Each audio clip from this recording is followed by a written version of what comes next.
Saya yakin ketika itu ada faktor X di luar kesadaran mahasiswa untuk turun ke jalan. Karena waktu itu kan masih nuansa pilpres, ya, masih ada aura itu. Jadi bisa ada kelompok-kelompok yang saling menguntungkan dengan mahasiswa, gitu ya. Kalau tanpa itu saya kira nggak ada. Ini gambaran murni hari ini.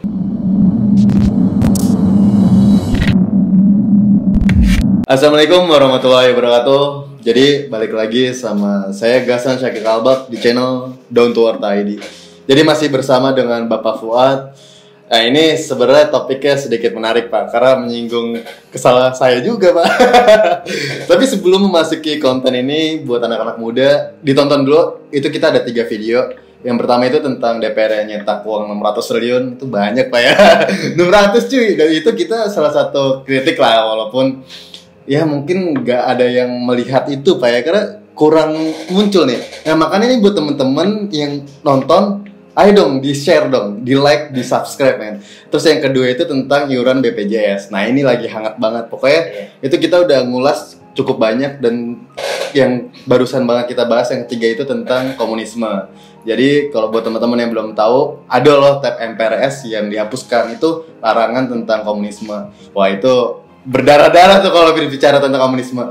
Tapi ini kita sedikit menarik karena gue membahas tentang mahasiswa nih. Ini kemarin tuh jadi ada hashtag Pak di Twitter, cuitan lah guys, sedikit menyindir saya juga. Judulnya adalah mahasiswa lagi ngapain. Untung di Twitter saya tulisnya bukan mahasiswa Pak. Nah ini ada Pak ditulisnya Pak, mahasiswa di rumah aja, kalian gak sanggup bersuara, kalian sudah terbiasa dimanja. Mahasiswa lagi ngapain? Kalian di rumah aja, mental gak punya, biar bapak-bapak, aki-aki, serta ibu-ibumu yang bergerak. Percuma kalau berharap sama kalian. Aduh. Nah, Bapak menyikapi ngelihat Pak, mahasiswa-mahasiswa sekarang yang kita kan banyak banget pada segi aspek nih dipermainkan dengan, dipermainkan tuh halus gak sih Pak bahasanya? Istilahnya kan memang ngelihat gitu ketika DPR dan pemerintah dari ini tuh udah complicated gitu istilahnya tuh. Itu ngeliatnya gimana Pak untuk mahasiswa sekarang? Memang harus dilihat secara lebih luas potret dan profil mahasiswa hari ini. Bukan cuma secara ekonomi mobilitas yang meningkat keluarga Indonesia sehingga melahirkan mahasiswa-mahasiswa yang sedikit manja dengan fasilitas-fasilitas itu. Yang kedua, kalaupun ada kelas bawah, kelas menengah ke bawah, mahasiswa itu dimanjakan dengan fasilitas publik, ya, baik di kampus ataupun yang lain, serba mudah, sehingga daya kritisnya itu berkurang. Nah, jadi leadership di kampus-kampus juga, karena mindsetnya selalu begini. Memang ada perubahan paradigma di kampus-kampus bahwa kegiatan kemahasiswaan itu harus yang lebih bermanfaat. Lebih menghasilkan ilmu. Kita lihat misalnya kegiatan-kegiatan ospek orientasi mahasiswa tidak lagi perpeloncoan, tidak lagi ke gunung, tidak ada yang lain gitu. Satu sisi benar, tapi di sisi yang lain juga menggiring mahasiswa fokus kepada pengetahuan, tapi terputus sensitivitasnya dengan masyarakat. Jadi seperti lembaga Menara Gading, ya, indikator mahasiswa berhasil itu IPK sekian, menghasilkan karya tulis yang hebat, mampu membuat presentasi. Kepedulian pada masyarakat tidak dimasukkan sebagai indikator kesuksesan. Artinya apa? Ya Anda tidak perlu turun ke jalan, Anda tidak pusing dengan isu-isu politik gitu. Itu bukan bagian mereka. Ini yang sekarang terjadi. Mindset mahasiswa itu pernah kita bahas, dibandingkan dengan 20 tahun yang lalu atau 30 tahun yang lalu, idealismenya itu bukan keberpihakan pada masalah publik, tapi idealismenya adalah indikator kesuksesannya itu cepat, kalau bisa 3,5 tahun dengan IPK di atas 3,5, dapat kerja, setelah 10 tahun jadi white collar workers gitu ya, mapan, lalu kemudian kreatif, bisa menghasilkan pasar, itu jadi indikator. Nah, ketika bicara kesadaran politik, bicara tentang hal-hal agama, itu dianggap sudah masa lalu. Nah, itu yang saya pikir sekarang kematannya seperti itu di kalangan mahasiswa. Belum lagi faktor eksternal yang memang sengaja diciptakan oleh rezim manapun supaya suara-suara kritis ini tidak muncul. Mestinya kan justru dalam kondisi begini ini momennya. Benar. Momennya ketika suara kritis itu mengalami kekosongan, parlemen tidak bersuara, tokoh-tokoh HAM juga tidak banyak bersuara, partai politik juga seirama dengan pemerintah, yang hanya muncul cuma gerakan keagamaan. Iya. Seperti 212 atau kelompok-kelompok agama tertentu, itu pun mendapat citra Jelek. radikal. Iya, teroris ketika radikal. berhadapan dengan kritik pada pemerintah.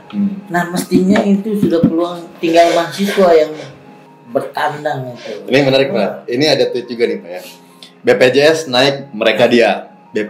BBM nggak turun, mereka diam. Seangkut corona, mereka diam. Negara nambah utang, mereka diam. Negara mau bangkrut, mereka diam. Pertanyaan mahasiswa lagi ngapain gitu Pak? Saya teringat Pak ketika RUU KUHP Pak, yang kemarin tentang yang demo KPK Pak ya. Iya. Itu rame Pak ya. Padahal nggak ada tahun lalu ya. Iya. Itu rame banget sampai demo turun ke massa. Tapi sekarang Saya yakin ketika itu ada faktor X di luar kesadaran mahasiswa untuk turun ke jalan. Karena waktu itu kan masih nuansa pilpres. Iya. Ya, masih ada aura itu. Jadi bisa ada kelompok-kelompok yang saling menguntungkan dengan mahasiswa gitu ya. Kalau tanpa itu saya kira nggak ada. Ini gambaran murni hari ini, tidak ada campur tangan pihak ketiga yang bersangkutan. Oke, berarti memang tidak ada kesadaran Pak ya. Ini kayak saya menghina diri sendiri. Nah itu ini efek saya kira ketika milenial sekarang termasuk mahasiswa fokus hanya kepada kesuksesan individu, bisnis, kemudian jadi kelas menengah yang baru, mereka lupa ada aspek lain dalam masyarakat ini yang harus diperjuangkan dan tidak ada yang memperjuangkan. Nah, kecuali di Amerika. Kecuali saya Pak, channelnya Pak. Itu juga diabaikan saja. Kecuali Amerika. Amerika itu sudah bukan berbicara tentang kemiskinan, bicaranya tentang representasi politik masyarakat mana yang tidak terakomodir. Tapi di kita bukan cuma urusan politik, urusan ekonomi. Siapa yang memperjuangkan urusan BPJS masyarakat kelas bawah? Nah, siapa yang mau memperjuangkan hak-hak politik masyarakat gitu ya? Kalau bukan pemerintah. Kalau dulu kan terbagi-bagi. Urusan agama yang memperjuangkan kelompok agama ketika ada penodaan agama. Urusan politik yang memperjuangkan adalah partai politik ketika memang tidak diakomodir oleh pemerintah dalam kabinet. Urusan masyarakat diambil porsinya oleh mahasiswa. Nah sekarang nggak ada yang ngurusin. Nggak ada yang ngurusin, buruh diambil sendiri oleh buruh. Jadi sekarang tidak ada titik temu, gitu ya. Tidak ada titik temu yang bisa menghadirkan mereka. Kita tidak meminta pada siapapun untuk melawan pemerintah, tapi sekali lagi yang namanya pemerintah itu kan harus diawasi. Amanah dari masyarakat untuk mengelola SDM, mengelola uang rakyat, mengelola negara ini.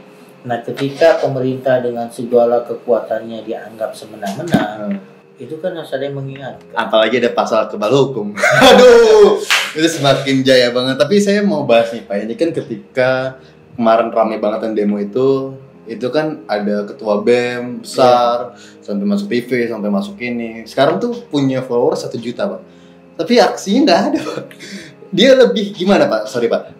Dia tuh mungkin lebih ke agamis. Ataukah emang di balik situ tuh udah disuruh diem atau dikooptasi untuk tidak bersuara Pak? Ya, gerakan sosial itu kan biasanya gerakan yang untuk berusaha untuk mengubah atau menghambat kebijakan atau perubahan sosial. Nah, dengan adanya era teknologi ini, kaum milenial termasuk mahasiswa itu merasa cukup protesnya itu disalurkan secara digital. Jadi mereka tidak turun ke lapangan, tidak turun ke bawah. Tapi kalau saya lihat masih jarang Pak. Karena lebih banyak tuh orang sekarang udah videoan, TikTokan dan lain-lain gitu. Saya aja Pak ya, walaupun saya sedikit kritik, itu malah dapat komentar ngapain sih bahas gini, ngapain sih. Dan perlahan tuh kayak follower saya udah berkurang gitu. Saya sih kan tipikal yang idealis tuh bodo amat. Saya masih buat YouTube walaupun sedikit gitu views-nya. Tapi tetaplah namanya idealis, kita harus dipertahankan. Ya itulah orang sekarang dibilang matinya ideologi. Ya, artinya hal-hal yang berkaitan dengan idealisme itu ketinggalan zaman. Buat apa mempertahankan ideologi kalau kemudian bikin susah, gitu ya. Semua serba kompromi, pragmatisme dan yang lainnya. Gitu. Sama seperti yang pernah saya sampaikan, alibinya seperti ini, masyarakat mahasiswa kehilangan cara untuk mencari titik temu antara kebijakan A dengan efeknya pada pemerintah. Contoh pernah saya sampaikan, kayak masyarakat umum, naiknya dolar, gitu. Mereka yang bawah nggak ngaruh, buat apa? Saya nggak punya dolar mau 20.000 nggak peduli. Padahal secara ekonomi kalau dolar dari 15.000 jadi 20.000 itu berpengaruh ke dapur mereka. Karena barang-barang impor itu dibeli dengan dolar, otomatis naik harga barang dan itu dibebankan pada konsumen, dibebankan pada kita tanpa perlu kita sendiri punya dolar, kan gitu. Termasuk harga BBM. Harga BBM ini harusnya turun. Dunia ini sudah turun. Malaysia itu harga BBM jauh di bawah Indonesia, di bawah 5.000 rupiah. Karena harga minyak di dunia itu bukan minus.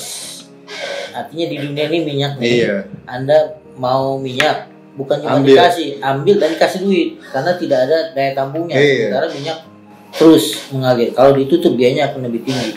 Nah itu kan mestinya ya Mr. Ahok yang jadi komisaris, yang dianggap peduli kepada masyarakat gitu, harusnya kan ikutin tren itu. Turun itu harga minyak paling tidak untuk subsidi silang buat masyarakat. Tapi itu tidak terjadi, padahal harganya gila-gilaan, turun di bawah 0. Saya kira baca itu BBM yang turun, Pak, malah BPJS turun. Jadi selalu kita dikejutkan dengan kebijakannya itu unpredictable. Tiba-tiba masyarakat mengharapkan ini, yang dikeluarkan ini. Masyarakat mengharapkan ketenangan dengan kebijakan COVID-19 gitu ya, PSBB ternyata direlaksasi. Masyarakat berharap supaya harga yang ini turun, ini malah dinaikkan. Masyarakat berharap supaya pemerintah lebih memperhatikan agar ideologi-ideologi yang dianggap merongrong sejarah Indonesia jangan dimunculkan. Ini dibalik. Jadi serba dibalik. Saya ingat salah satu ini kondisinya terbalik. Masyarakat mengharapkan ini, dikasih pemerintah begini. Nanti kondisinya akan terbalik. Kalau yang disebut dengan krisis legitimasi itu terjadi, akan terbalik. Pemerintah mengatakan A, ditafsirkan B oleh masyarakat. Contoh zaman Soeharto, kondisi terkendali, masyarakat menafsirkannya justru tidak terkendali. Harga aman, masyarakat menafsirkan justru tidak aman. Nah kalau sudah sampai pada taraf itu, berarti pemerintah punya masalah trust di masyarakat. Sekarang kondisi terbalik, masyarakat mengharapkan ini, pemerintah kasihnya ini. Nah saya khawatir dibalik nanti. Pemerintah mengatakan A, tafsir masyarakat justru terbalik. Nah kalau sudah begitu, itu yang disebut namanya krisis legitimasi, bahwa pemerintah tidak dianggap. Kalau sudah krisis legitimasi, rumusnya setelah itu adalah civil disobedience, pembangkangan publik. Nah, kalau pembangkangan publik, masyarakat nggak mau patuh apa yang diminta, apa yang diucapkan oleh pemerintah. Ini mahasiswa juga harus hati-hati juga sih, soalnya melihat ada TKA masuk ini, mungkin saya nggak bisa berkata karena pasti di situ ada konspirasi, dan ketika kalian mulai mungkin kalian telat untuk membangkangnya, itu kalian bakal kalah, Pak. Dan ini kan kita baru menerima hutang, Pak, ya, dari yang IMF, dan itu tenor 50 tahun. Otomatis yang merasakan adalah generasi saya, generasi yang ke depan. Dan ketika mahasiswa diem doang kayak gini, itu bakal capek nanti, Pak. Gitu kan? Iya, kita berharap mahasiswa itu bersuara, nggak mesti turun ke jalan. Mahasiswa bersuara nggak mesti anti pemerintah. Benar. Justru frame-nya adalah ketika memberikan masukan pada pemerintah itu membantu pemerintah. Kita sama sekali tidak menginginkan. Seharusnya sih pemerintah senang. Iya, orang melawan pemerintah, tidak, bukan itu. Frame-nya adalah pemerintah diberikan wewenang, kita kasih kepercayaan untuk mengelola negara. Ketika ada persoalan, maka kita memberikan masukan. Tidak begini, gitu, tidak begini. Seharusnya yang berbicara itu perwakilan kita di DPR. Tapi perwakilan kita juga nggak ngomong apa-apa, gitu. Nah, jadi DPR tuh dengan pemerintah seperti Mas Gasan, gitu ya, ngincer gadis untuk dijadikan pacar, lalu kemudian ambil mediator, titip surat untuk dia. Nah, berharap supaya surat itu disampaikan kepada pacarnya. Yang terjadi, surat itu dibajak oleh mediatornya. Maka yang menyampaikan cintanya kepada pacar itu bukan Mas Gasan, mediator itu. Nah kira-kira begitu. Kita kirim perwakilan kita di DPR supaya mengawasi pemerintah. DPR-nya jatuh cinta dengan pemerintah. dan konglomerat batu bara Pak. Kan lumayan tuh kan ada RUU Minerba, cuman kita nggak bahas ke situ.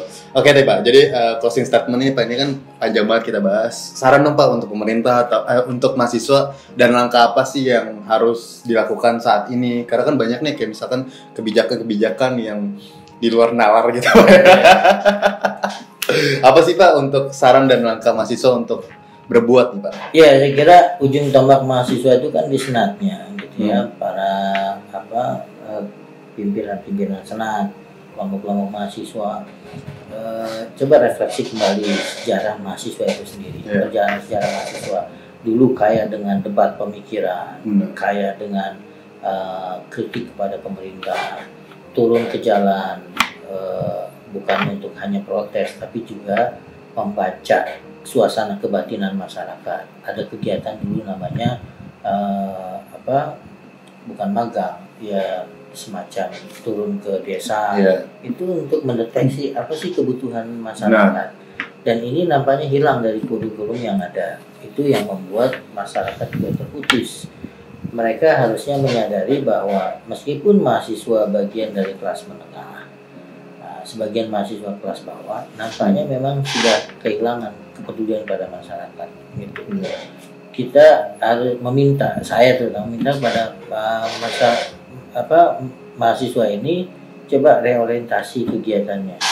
Tidak mesti langsung membuat gebrakan besar.